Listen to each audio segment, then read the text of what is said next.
conversation. So with that said, let me hand it over to you, Amanda. Thank you. It's lovely to be here. Let me share very quickly. Can everyone see this?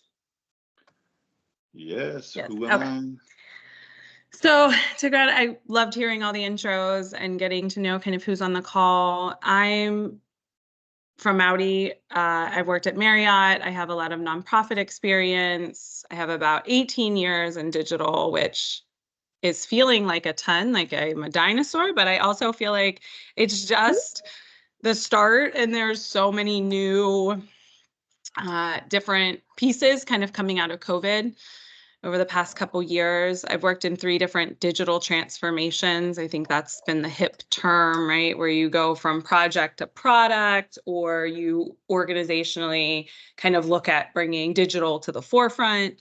And I've led 2 of them for my departments and my team.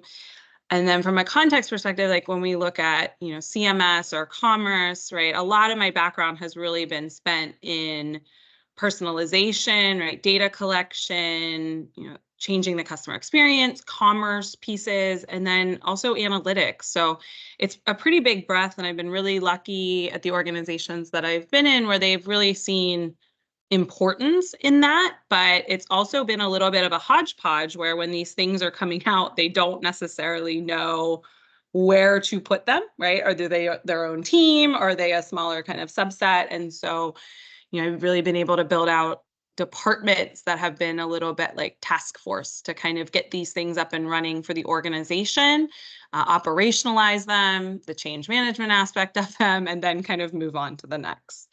Personally, I'm a bourbon lover. I live right outside of DC. I love exploring the city, and my motto has always been choose the moon. It actually came from an Audi commercial a couple years ago, but really just striving for not necessarily like what's next, like continuing to kind of look at and not be content in the moment, but what else is out there and how can you kind of use that. So it's kind of been a mantra and I guess catchphrase for me for the past few years.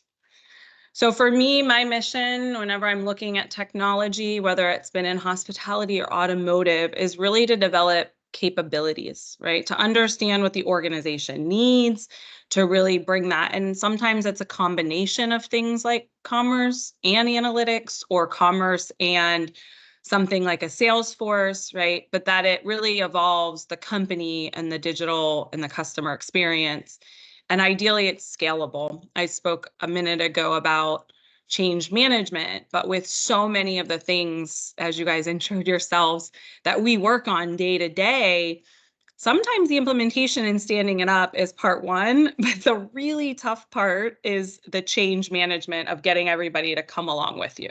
And that's whether it's your internal, team members, or at least for us in hospitality and automotive, you have this distributed user group where you have the front desk member, you have the person at the dealership who's really selling you your car. And sometimes in the things that we work on or rebuild, we're one step removed from that. And we really have to do a great job of creating that game of telephone to make sure that the right information kind of gets down there. So when you think about explaining something high tech to an audience who has a lot of knowledge in the product that they're selling, but maybe not some of these pieces, you really kind of have to bridge the gap. And so that's where I've really found a lot of success in marrying that product marketing PR effort with actually that tech implementation side of things.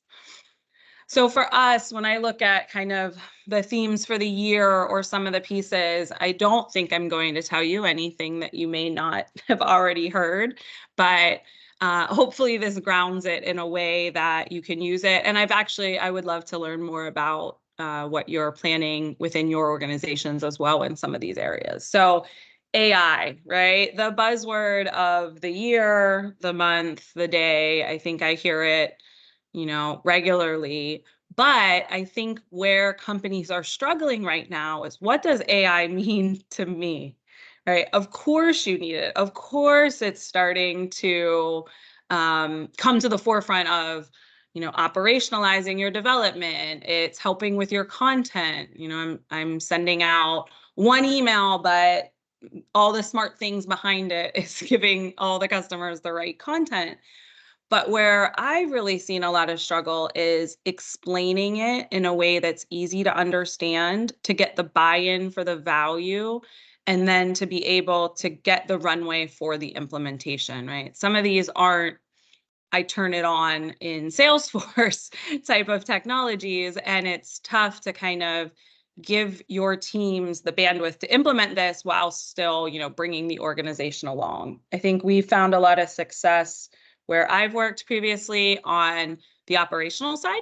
So really looking at the development processes, how we're developing, right? Becoming more efficient there. We've seen a lot of value and the ability to really tie one-on-one, like amount of money saved, amount of time saved.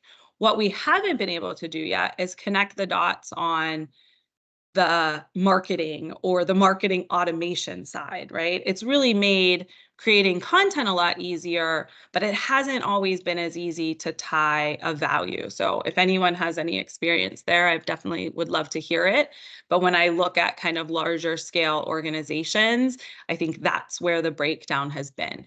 I want AI, I need AI, but I'm not quite sure how that works within our walls. I think for me it's the new, I want to be data driven, like I want to have black box personalization. But I think this year is really going to be about framing it and really understanding how it works for you best. The next two, if you heard me speak last year, are still kind of a key focus in my opinion, right? This concept of connected data, making that accessible for customer experience, right? Making your data portable.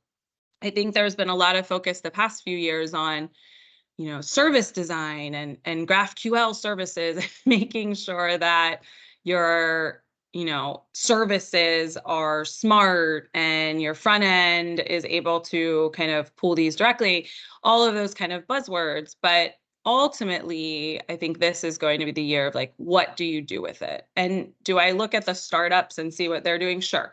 They're kind of out in front in how they're able to leverage data to really data mine, prospect customers, and then communicate with them. But when I think of maybe more risk averse industries like automotive and hospitality, they've dipped their toe in the water, but I think they're not quite there in that this is an operational process for them.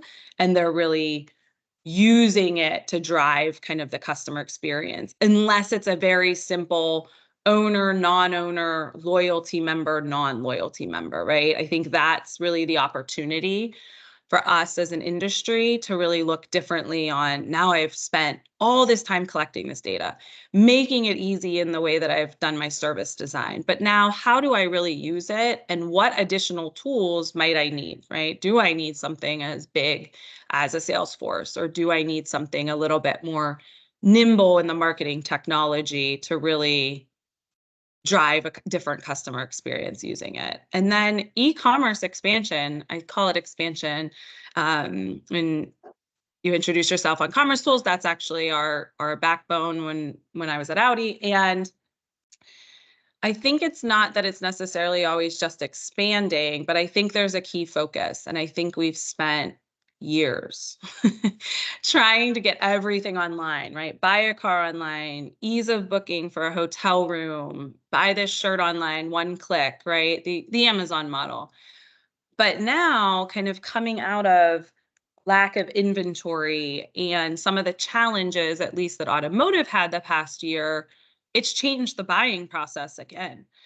And so now we're left with, we've spent a lot of investment and money on moving big pieces of the buying process online, but now what's next? And I think it's about creating this layer and this experience for the customer for larger companies that really allows you, whether you are at home, on your phone, on your iPad, or in store, to really be able to pull up where you were in the buying journey and be able to continue. I think what we've seen to date is a lot of companies investing in end-to-end. So I buy full online.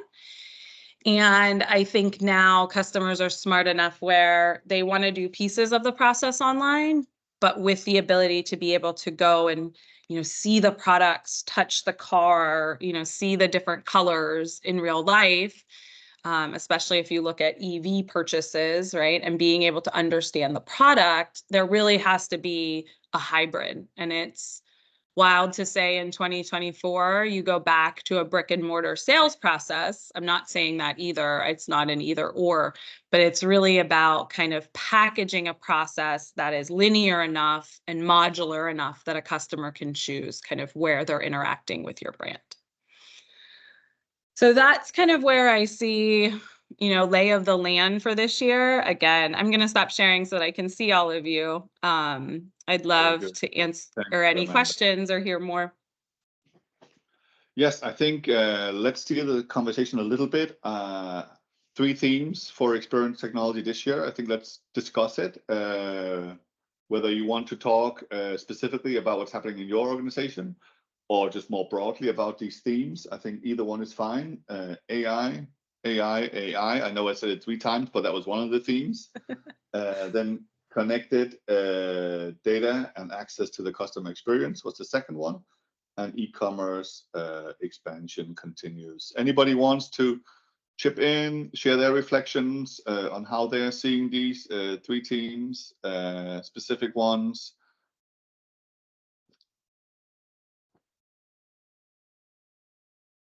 All right, why don't you start, Seb? Perhaps start by introducing yourself briefly.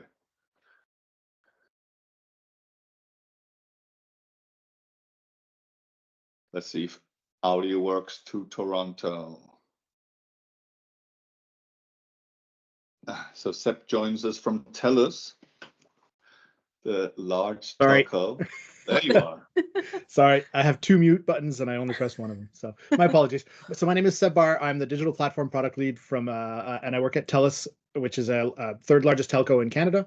I had a question for you, Amanda. You on the e-commerce side, you mentioned the idea of like that connected journey. I think that's something that we're also trying to figure out. And I'm wondering what Audi has done to sort of, you mentioned the idea that you start online and then you want to go into a store or vice versa. Have you kind of solved the challenge of how do you keep that connected? Like, how do you give that customer the experience where they don't feel like they're starting over if they change channels? Sure. I mean, it's not the sexiest answer, but it's really about creating the middleware layer, right? It's about collecting the data and then making that accessible to the systems that the dealers are using, right? Of course, like automotive, right? If I look at their on-premise CRM or DMS tools, you have a range of them, and some of them are much better than others. Some of them are a lot more legacy. Same with hospitality. Their on-prem systems have kept up with the times and some just haven't. So for us, it was really about creating an internal service that collected all of those. So regardless of third-party digital retailing providers that the dealers might be connected with or contracted with, by pulling that experience up to that tier 1 Audi USA site, we're able to kind of collect all of those different points in the journey around the deal, what car you configured, what VIN you might be interested in, and then really kind of hand off and share. Of course, there's way more technical aspects to be able to do that. But if I could sum it up, right, that's really kind of how we looked at it of if we don't want to own all of the front ends everywhere that dealers are using, how can we be able to understand where customers are in the journey and also be able to communicate or message to push them, one step down? And I did talk a lot about the car journey, but there's so much more on a commerce side, both in automotive and hospitality, than the original purchase, right? Or the initial kind of, I bought this car, I booked a hotel room. There's all this auxiliary kind of pieces around it, where these digital services within automotive that are coming up of like, I want to buy matrix beam headlights, or I want to add navigation, right? There's more to the journey than just the car sale or the hotel room. And so really kind of trying to better understand how customers are doing that where has been really helpful for us. Hopefully that answers it without going too deep. But I think it's really about taking control of the data collection and being able to pinpoint where the customer is on their journey, and then data mining of like, what does that mean for them? Where's their next step going to take place? No, that makes sense. In fact, I hadn't even thought about the fact that your dealerships don't all run on the same software, the same platform. That sounds like the real challenge. Yes. Wow. Okay. And Thank it's you. also very Yeah. expensive to integrate with all of them, right? There's a per month fee. And so being able to look at it a little bit more independently has allowed us to partner with third parties who may get the data where they need it to within those CRMs, but also allows us to kind of collect it for things like corporate marketing and customer experience changes on the website. Thank you. And then we'll jump to Germany. Bernd? Well, hi, Bernd, digital consultant at Deconium, actually a Volkswagen subsidiary like yourself. Actually, we in the former company before I joined Deconium, we did something similar, but in a very, very smaller scale, obviously, like in the automotive environment, like Audi. And the crucial point in connecting the dots between the digital journey and the physical journey in real stores was to find a single point of truth where you connect the data and where you make things accessible. In this case, it was very easy because we just created a basket service. And when somebody put something in the basket in the e-commerce channel, the retailer sales assistant just had a tablet and could pull this basket into their application and conclude with the journey and leave the basket if the customer had to think about it, and the customer could take it up again in the e-commerce channel. Looking at these complex universe of dealer applications, stuff like that, I think you still need to cut through the jungle and somewhere find a service where you connect these data and collect everything and connect it to the different systems. Otherwise, you will very soon die in too much complexity. Oh, absolutely. I mean, if you give them another tool or another system where they have to log into to see something else, like they're just not necessarily going to do it, right? We've had to go where they are. And that's why some of the processing, there's a lot of lead aggregator companies out there. They've done the work in some of the integrations, at least in the US, right? It was smarter to consider that type of integration and play than, sitting in our ivory castle and telling them if they logged into this new tool, it was going to, solve everything. So definitely right there with you. I think that's always the challenge with bringing what customers want to maybe more legacy industries, right? Where they are used to selling in a certain way, and change is hard. And it's not just change, I think it's turnover, right? So how do you build something that's ease of use for, an employee staffing situation that's 30% overturned every month, right? So what's the balance on that? It's hard. It's not easy. Hopefully, if you take anything away from this, like we're not doing everything right. I haven't ever launched everything correctly, right? Some of these pieces, what customers expect, are just really difficult to really implement and operationalize. Cool. Thank you, Bernd. Thanks, Amanda. I think I could take one here. Again, we have time for additional questions and reflections. Also, if you want for your own organization, I know Amanda is also a very good listener. I'm curious to hear what's going on in your organizations. Might there be a theme that we missed on this topic that I think is a part of where we are at right now? AI. You said want AI, need AI. We heard last week at CMS Kickoff how an analyst characterized what many vendors are doing as cute. All these things that are being thrown at the wall. Let's see what the real use cases are. But I'm curious to hear from your perspective, also from hospitality in the past and your current role, who knows, you said this, how does it work within our walls? Are there perhaps a use case that you're in particularly curious about? An area, Amanda, where you think that here could be value to be gained besides something that's just cute? That's a good question. I think I've spent a lot of my time kind of in that utilitarian ease of use, right? Like, I like the Starbucks app, I like to mobile order, and I like to walk up.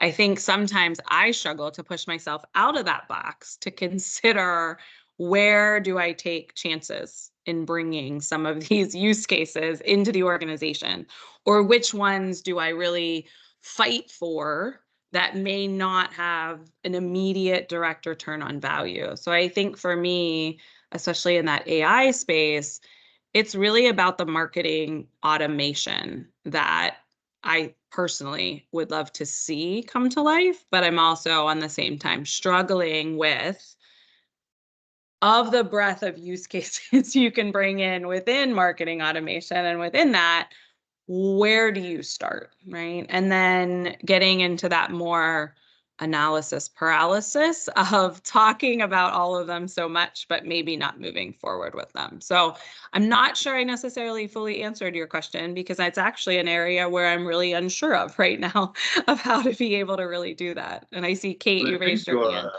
I think it's good, because I hear from vendors that customers are saying, similar to what you did, we want AI, we absolutely need AI. And then some demos get shown, make this text longer, make this text shorter, here's some images, other cool things, impressive demos. But when you then look in the car metaphor under the hood, okay, what's the real use case that we can take and dramatically do something? And so I appreciate you sharing a point of view from your side. Let's move to upstate New York. Kate? Hi, my name is Kate DeForest. I'm the Web and Digital Content Coordinator for the State University of New York at Oswego, so higher education institution. I don't really know if this answers the whole AI thing, but just as a point of discussion, I guess, or just a point from my side of things, we've started using AI to help us write content, admissions, web pages, and things like that. My supervisor has actually said to me, oh, go check out this college's webpage. I really like it. Use AI to rewrite what their content is, so we're not blatantly plagiarizing, obviously, and we change it for Oswego's, specifics. And I don't use it all the time, but I think that that's definitely been helpful, because it will write in about 10 seconds something that would take me probably 2 or 3 hours to, gather the content and research and find out if, the specifics are correct or whatever. And we just pop in what we want to an AI chatbot, whatever, and we get an information. And then, of course, we have to check it to make sure everything's correct. But it significantly cuts down on my work time and our work time. And I think that it's helped admissions potentially help. I don't know if it's really helped increase enrollment, but it's definitely helping us sort of focus in on other parts of our job, as opposed to, spending immense amount of time doing all this research and writing something where we can get it in 30 seconds or less.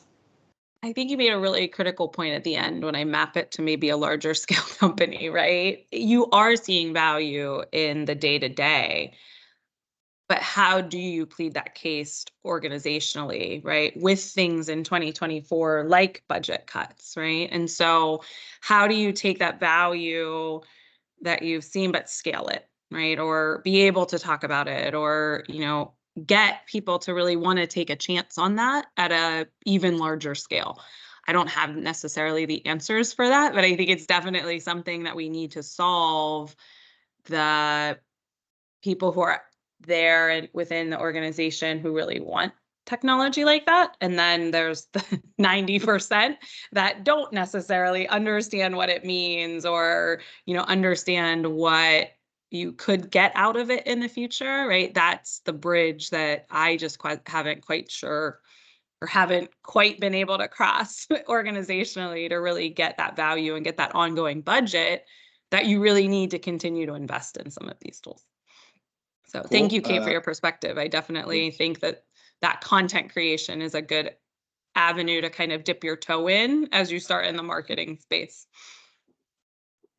All right, then Jacob. Yeah, just one last. Over to you. Yeah, thanks. Just one last comment on this IA bus that is rolling through the world right now, because the biggest constraint is actually the quality of data, or the poor quality of data, right? The rights management. I can't figure out a company that has so much control over their data that they can just unleash co-pilots, for instance, without being hit in the head by a hammer afterwards, because the CEO forgot that he made a view all link on a bonus agreement with one of his senior management. So I'm actually not so impressed at the moment, and we have a lot of work ahead of us before we can actually gain the full value of what AI can bring us, unless we want to put a lot of work effort into building our own managed robots. Yeah, that's at least our experience. You're right. You don't just license a data cloud and then everything magically works, right? There really are these pieces underneath. So I love the way you framed that and summed it up. I think for me, it's probably my biggest challenge and maybe greatest opportunity, right? To really kind of bring something to life out of it and really kind of dig through the data cleansing, right? The data privacy pieces you mentioned, how do I create the content? Is it for operationalizing? But really thinking through what does that look like for the future, and really finding these moments, because you're totally right. It's not just plug and play the way that it's explained. And it really does have pretty big implications to a company's bottom line within that. I'm using this data that I'm not supposed to use, and I could potentially have some legal, right, ramifications in the future. But I think it's I'm trying to look at it as an opportunity, but I do think it's going to be a hard one to really package and operationalize in the future. Yeah. Great. Thank you, everybody. Thank you so much for joining. We are right on time.